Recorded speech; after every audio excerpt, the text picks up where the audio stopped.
Screams echoed through the forest. "He's not human, he's a vampire," one of the mercenaries shouted in terror. Another barked back, trying to steady himself. "That's even better. Don't be afraid.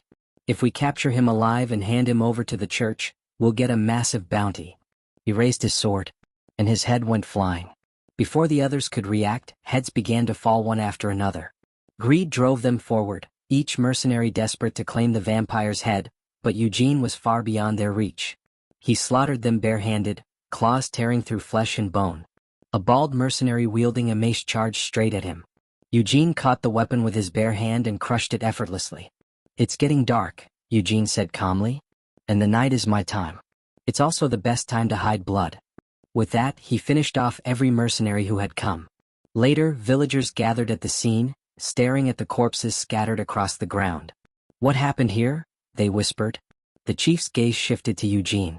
Could this be the work of the red-eyed monster? He stepped forward and asked carefully, "Sir, was this your doing?" Eugene shook his head. "No. I came across this while returning from hunting. I was checking my traps when I found these people already attacked on the road to Broadwind Village." He pointed toward several corpses nearby. The culprits were these creatures. Black wolves lay dead around them. There were many. I waited until they were distracted, feeding on the bodies. I managed to kill a few, but there were more originally. Some escaped, they might still be watching us. The chief frowned. "Black wolves? They're notorious in this area." Others inspected the scene and nodded. There were clear claw marks on the corpses, and gouges on nearby trees. The bodies looked thoroughly mauled. It really was wolves. The chief bowed his head. "I apologize for doubting you, sir." "That's understandable," Eugene replied calmly. Then he added, "What will you do with the bodies?" "I couldn't leave them behind, so I came to inform you." The chief sighed. "We can't leave them for beasts. We'll bury them in the village." Behind Eugene, a voice muttered, one only he could hear. "You really are full of lies whenever you open your mouth." Miriam clicked her tongue. "Did you forget what you did before calling the chief? After you killed the mercenaries, wolves were drawn by the smell of blood and took care of the rest. You even carved tooth marks into the corpses yourself to disguise the traces." She snorted. "Hiding it is one thing, but why do you care so much about your image? If you were leaving this place anyway, you wouldn't need to bother with any of this. Sure, they'd suspect you, but still." She paused. "You definitely have something in mind." Eugene then handed something to the village chief. A letter, sealed with wax. "I searched their belongings, thinking of returning anything useful," Eugene said. "This appears to be a letter they were carrying. You may want to read it." The moment the chief saw the seal, his face stiffened. "This is from Lord Twin." As he read, his expression turned pale. "Is this true?" he muttered, then raised his voice. "Call Pellet. Is Pellet in the village right now?" "He is," someone replied, confused. "Why?" The chief swallowed hard. "Pellet may be the illegitimate child of Lord Twin. These mercenaries were here to take him away." Gasps rippled through the villagers. "That kid, a noble?" Shock and disbelief spread through the crowd as the truth began to sink in. Eugene remembered what had happened when the mercenaries first appeared. Their leader had been visibly shaken, unable to believe what he was witnessing. Eugene was tearing through the mercenaries with his bare hands, slashing them down as if they were nothing. "Don't hesitate," the leader shouted to the others. "If we retreat, we're dead anyway. No matter what kind of monster he is, he still has only 2 arms and 2 legs." With that reckless order, the mercenaries surrounded Eugene and attacked him all at once. It wasn't enough. The leader thought he could take advantage of the chaos and stab Eugene from behind, but he was crushed by a single blow and sent flying through the air. Coughing up blood, he pleaded, "Stop. Were you waiting for us from the beginning?" Pain racked his body as he asked, "Why did you target us?" Eugene looked down at him coldly. "I'm curious. What business did you have with the village beyond this mountain path?" His gaze sharpened. "That village is mine." The mercenary hurriedly apologized. "We didn't know it was under a vampire's rule. We didn't come here to hunt vampires." He swallowed and continued, "An illegitimate child of the Twin family, the ones who govern this territory, is hiding there. We were sent to capture that child." Eugene sneered. "You lie skillfully. What's your real objective?"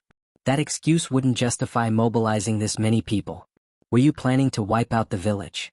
The leader hesitated. "No, not exactly.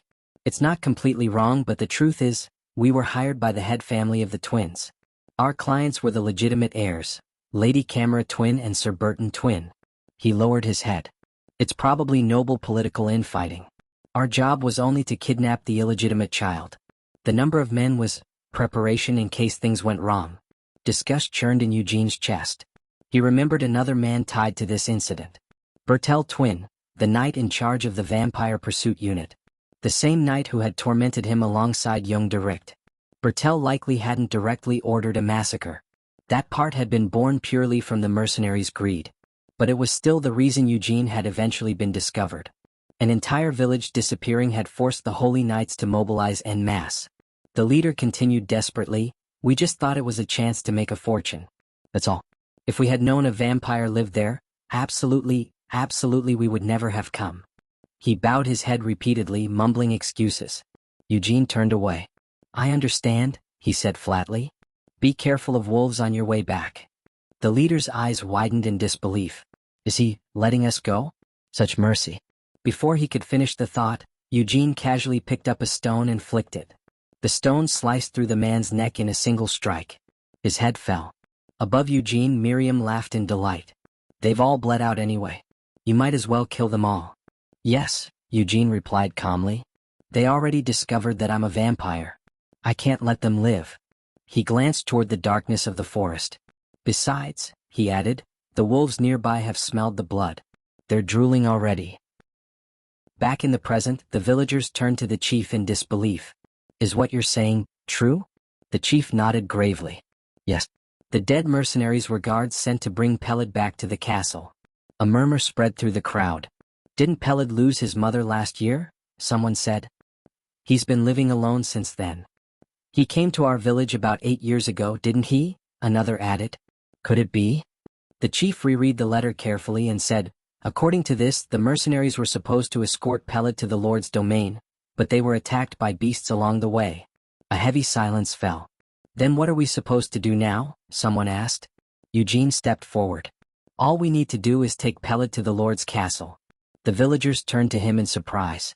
"The mercenaries couldn't handle the fierce beasts in this area," Eugene continued calmly. "But I've lived in this forest for a long time. I can escort him to the city while avoiding danger." The chief hesitated. "Are you certain? We can't possibly ask you to do something like that as well." Eugene smiled brightly. "It's fine. As a knight, I can't turn a blind eye." Miriam, draped lazily over his shoulder, muttered, "You're really shameless." But her amusement vanished a moment later. The villagers froze. "A knight?" they echoed. Miriam stared at Eugene in disbelief. "He can lie this shamelessly?" Eugene cleared his throat. "My apologies. My introduction was late." He straightened slightly. "My name is Jan Eugene of the Eugene family." For a moment no one spoke. Who would possibly believe that? Miriam screamed beside him.